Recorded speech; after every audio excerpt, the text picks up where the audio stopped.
ఇదో నేను ఇప్పుడు ఇక్కడ నుంచి చూస్తున్నా, మా చెల్లెళ్ళు, మా అమ్మలు, మా అక్కలు ఉన్నారు. వాళ్ళ గొంతులో ఓ 2 తులాల బంగారం ఉందా లేదా అని చూస్తున్నా. ఎవరి గొంతులో తులం బంగారం కనిపిస్తలేదు నాకు. ఏమిటి పరిస్థితి?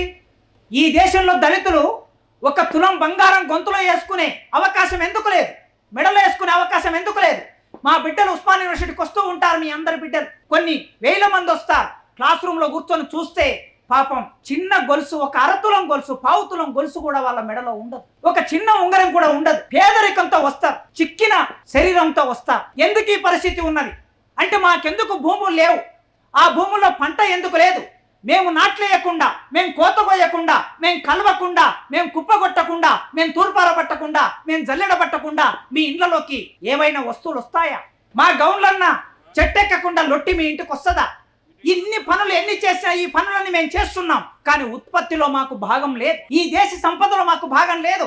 అంబేద్కర్ రాజ్యాంగంలో ఏం చెప్పాడంటే భారతదేశ సంపద మీద అందరికీ సమానమైన హక్కు ఉండాలని అంబేద్కర్ చెప్పాడు. ఇవాళ సమానమైన హక్కు మనకు రాలేదు. ఆ హక్కు కోసం ఇంకా మనం పోరాటం చేయవలసి ఉన్నది.